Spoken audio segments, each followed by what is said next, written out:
ہوں. خاتون نے پوچھا کیا میں بغیر محرم کے عمرے پہ جا سکتی ہوں؟ گروپ کے ساتھ نہیں جا سکتی. جوان لڑکی بغیر محرم کے عمرہ یا حج کا سفر نہیں کر سکتی. ایسی باتوں کا فتویٰ غامدی صاحب سے لیا کریں. تو اس کو عام سفر پہ قیاس نہیں کیا جا سکتا, حج عمرے کے سفر کو. دیکھو یہ بات کہ نبی صلی اللہ علیہ وسلم نے عورت کو محرم کے بغیر سفر کرنے سے منع کیا ہے, اس میں اتنی بات تو ہم بھی مانتے ہیں. اس کی وجہ تھی فتنہ, کیونکہ پہلے زمانے میں جنگلوں کا سفر بھی آ رہا ہے, صحراؤں کا سفر بھی آ رہا ہے, عورت کے ساتھ کوئی مرد نہیں ہوگا تو اس کی عزت اچھلنے کا خطرہ ہے.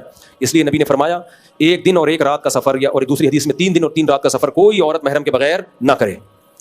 اب لوگ کہتے ہیں کہ اب وہ دور نہیں ہے, اب جہاز میں جا رہی ہے, کیمرے لگے ہوئے ہیں, سیو ہے. بالکل ٹھیک ہے, لیکن یہ یہاں سے ہو سکتا ہے, کراچی سے لاہور کسی کام سے جانا ہو گیا ایمرجنسی میں, لاہور سے کراچی, یا امریکہ بھی جا سکتی ہے, امریکہ میں اس کا محرم وہاں موجود ہے, یہاں سے ابا نے بٹھا دیا اور وہاں سے کسی نے ریسیو کر لیا. اس میں تو کوئی ضرورت کے وقت گنجائش دی جا سکتی ہے. عمرے میں ایسا نہیں ہوتا, حج میں ایسا نہیں ہوتا, یہاں سے اڑی وہاں پہنچ گئی. 10 سے 15 دن اسٹے کرنا پڑتا ہے.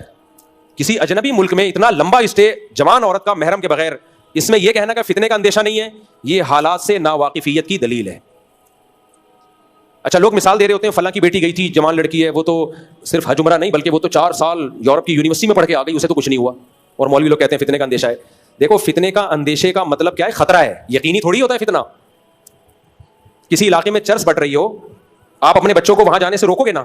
کیا خیال ہے؟ اب کوئی کہہ رہا ہے نہیں میرا بچہ تو گیا تھا, کوئی چرس نہیں لی اس نے, چرسیوں سے دوستیاں بھی لگائیں, براتیں بھی گزاری, چرس نہیں پی. آپ کہیں گے بھائی یہ ہو گیا, ونس اپون اے ٹائم ایسا بھی ہو جاتا ہے, لیکن خطرہ تو ہے نا, تو ہم کیوں رسک لیں بھائی؟ تو اسلام میں بہت سارے احکام کا مدار فتنے پر نہیں ہے, فتنے کے خطرے پر ہے. خطرہ موجود ہے, ورنہ بہت ساری بے پردہ عورتیں ہیں, ان کی عزتیں محفوظ, آج تک کسی نے ان کو نہیں چھیڑا.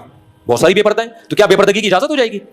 یہی کہا جائے گا نہیں چھیڑا, خطرہ تو ہے نا, خطرہ تو ہے.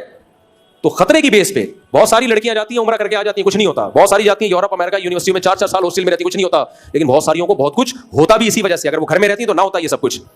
تو شریعت نے فتنے پر مدار نہیں رکھا, فتنے کے خطرے پر مدار رکھا ہے. تو حج اور عمرے میں بہت ٹائم گزارنا پڑتا ہے, اجنبی ملک ہے, اجنبی کنٹری ہے, سارے اجنبی لوگ ہیں, تو بہت خطرہ ہوتا ہے ٹاکرا ہو جائے. دوستیاں جہازوں میں ہو جاتی ہیں, دوستیاں بیٹھے بیٹھے دوستیاں ہو جاتی ہیں, بڑے اسکینڈل چلتے ہیں پھر.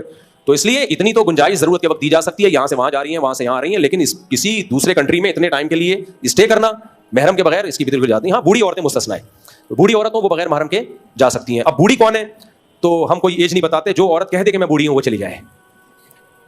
السلام علیکم. وہ مر جائے گی. ہماری جاننے والی خاتون اس چکر میں مر گئی, ڈاکٹر کو اپنی عمر ہی نہیں بتاتی تھی. صحیح 35 سال کے بعد انہوں نے بتانا چھوڑ دیا. ڈاکٹر 35 سال کے حساب سے ان کو میڈیسن دے رہا تھا, جبکہ وہ 55 کی ہو چکی تھی. جھوٹ بولا ڈاکٹر سے اور مر گئی. موت گوارا کر لی, مگر یہ کہنا کہ میں 55 کی ہو چکی ہوں یہ گوارا نہیں کیا. یہ ہوتے ہیں عزم کے پاس.